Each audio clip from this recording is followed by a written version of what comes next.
Ou seja, o assunto é muito bom e a gente quer dar uma profundidade que ele merece. Eu quero começar perguntando para vocês de cara aqui, para ser milionário, o que é preciso? O que é preciso ser milionário? Conversando com você, Gustavo. Flávio, para ser milionário, você precisa ganhar. Para ganhar, você precisa ter valor. Para ter valor, você precisa fazer o que poucos fazem. Teoricamente, poderia sugerir, vamos fazer o que vai bombar a carreira do futuro, o que ainda ninguém está fazendo. Aí eu estou falando com um cara que começou com escola de inglês, estou falando com um cara que estudou teologia, estou falando com um cara que foi soldado, quem trabalhou no marketing multinível, vendedor. Eu falo, pô, são coisas que ninguém fez. Não é o que ninguém fez. Na verdade, eu acho que ter valor é quando você usa sua habilidade, seu esforço para fazer o que poucos querem fazer. Vou pegar o seu exemplo, me permita. Fica à vontade. Fala de uma escola de inglês. Poxa, você começou numa época que já existiam marcas consolidadas, métodos que tinham décadas de existência. Talvez se anunciou na família que estava anunciando o método de inglês, e a gente falou, puxa, o menino tinha tanto potencial, né? Foi se enfiar nesse negócio. Quando você começa um negócio que já tem concorrente no mercado, quando você começa a lidar com problemas, é a burocracia, são os impostos, é professor que não segue o método, é aluno que cancela contrato.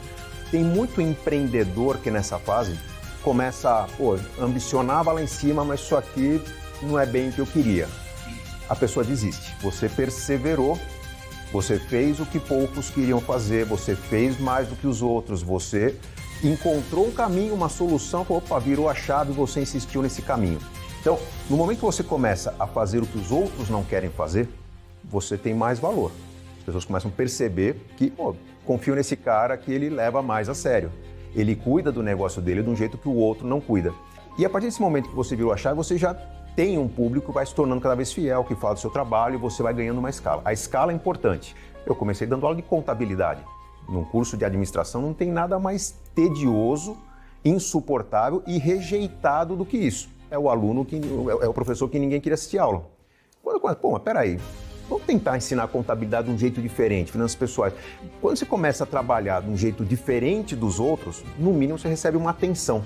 Então, tentar soluções diferentes, tentar caminhos diferentes, estudar mais do que os outros, trabalhar mais do que os outros, é um pedágio que vai fazer com que você encontre soluções que os outros não estão encontrando. Enquanto alguns estão desistindo porque o trabalho é muito chato e tedioso, você está perseverando e avançando alguns passos a mais. Isso vai encontrar um público fiel, isso vai encontrar um reconhecimento. No pior dos cenários, vão dizer que, se você não dá certo no negócio, faz como o Flávio fez, faz como o Gustavo fez, que ali eles encontraram um caminho, um cenário que não se queria trabalhar, e você vai perceber que tem público para isso. A gente vive num país em que, infelizmente, a educação é muito rasa, em que a competição é até relativamente mais fácil do que outros países, que eu vou competir com pessoas que têm um conhecimento de altíssimo nível, que estão conectados a pessoas que estão reunindo técnicas que vão ser mais difíceis de ser vencidas. No Brasil, quando a gente faz algo além da mediocridade, algo além da média, a gente já recebe uma atenção. Se você aproveita essa atenção para converter isso em tempo de trabalho e valor, não existe uma mágica, não existe o se portar como milionário que você vai virar milionário. Na verdade, muitos sabem que podem chegar lá, mas acabam desfrutando do resultado de um bom negócio, desfrutando da renda que tem antes do momento certo de colher os frutos. Então, criar o valor, perseverar no valor, fazer o que os outros não fazem quando eles já estão desistindo, é um caminho para você encontrar a rota para o milhão, com certeza. Fala um pouco sobre isso, Perini. Capitão Perini, não é? Que foi... Agora não mais. Não mais, né? Não, mas é capitão da reserva. Na verdade não, porque eu pedi demissão. Você pediu demissão, né? Então tá bom. Ex-capitão Perini. Ex-capitão Perini.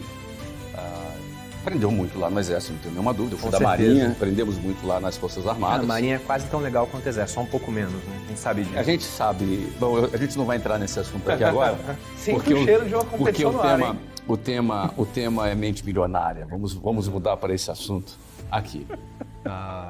Mas vamos lá, cara. Então... Como é que foi você sendo capitão do Exército lá dentro? Porque você começou a pensar em ter a sua independência financeira dentro do Exército. Obviamente, a sua independência financeira passava pelo objetivo de acumular de R$1 milhão para cima para que você pudesse ter aquela independência financeira.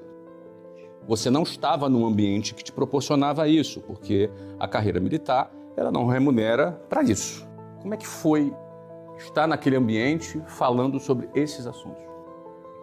Bom, nós tivemos pontos que realmente não contribuíram, né? Porque no Exército, se eu fosse o melhor da minha turma, e eu fui primeiro de turma, eu ia ganhar exatamente igual ao último da minha turma. Por isso eu não era o último, mas eu estava ali na meiuca. Mas uma parte que foi muito importante lá dentro foi o aspecto comportamental. E isso é interessante, né? Porque em termos de habilidades técnicas, após um certo nível, as pessoas estão meio que niveladas. Você pega um cara que está no mercado financeiro estudando realmente, faz um MBA, por exemplo, esse cara já vai ter um bom conhecimento de mercado, similar a outras pessoas. Só que o comportamental, na minha opinião, é muito mais importante. O Exército, ele me auxiliou muito nisso, nessa parte de disciplina. Temos até vários exemplos que a gente pega ganhadores da loteria.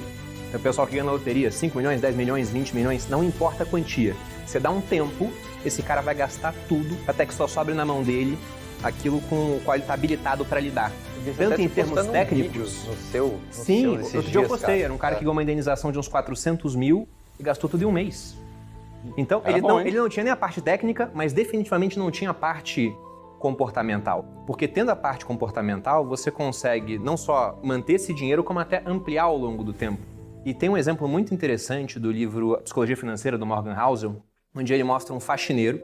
Quem está em casa acompanhando pode pesquisar na Wikipedia agora. Joga aí, Ronald James Reed. Vai aparecer que ele era um frentista, faxineiro, investidor e filantropo, porque ele morreu com um patrimônio de mais de 8 milhões. E no livro, o Morgan Housel compara ele com um economista formado, se não me engano, em Harvard, que era o Richard Fusconi, que ganhou muito dinheiro e depois perdeu tudo na crise de 2008. E ele fala, olha que interessante, né? Um faxineiro nunca conseguiria operar um coração melhor do que um cirurgião. Não tem como. Nunca conseguiria construir um prédio melhor do que um engenheiro. Só que ele conseguiu investir e manter o patrimônio muito melhor do que um financista, porque ele tinha as habilidades comportamentais. Nessa parte, o Exército me auxiliou muito. Agora, eu não tinha escala para fazer o que eu queria, para acelerar esse processo, porque se o pessoal guarda um pouco do dinheiro e investe a juros maiores do que a inflação, tendo tempo suficiente, ele vai ganhar dinheiro. Só que esse tempo pode ser 30, 40, 50 anos se for pouco. Tendo escala, você consegue isso de maneira muito mais rápida. Foi o que a internet proporcionou no final para todos nós aqui, né? E eu fui para esse caminho justamente porque eu vi pessoas que já estavam lá e falei, caramba, como é que esse cara tem uma escala gigantesca? Como é que ele consegue vender um produto que ele tem um custo marginal de replicação muito baixo? A minha esposa empreendeu com roupa há pouco tempo. Totalmente diferente. Ela usava a internet para vender. Eu lembro que uma vez ela vendeu 1000 peças num dia. Falei, que legal, imagina se amanhã vende mais 1000. Ela falou, não tem como. Eu falei, deixa de crença limitante, né? Falou, não é crença limitante, seu Tem a burro. produção, eu não tem tenho, estoque. eu não tenho estoque. Vai demorar 2 meses para fazer estoque novo. Na internet, não. Quando você vende um produto informacional, por exemplo, você pode achar que vai vender 1000, vai vender 8. Sim. Né? 8 mil, 10 mil. Então você consegue acelerar muito mais o processo. E por isso que todos nós estamos aqui no final das contas.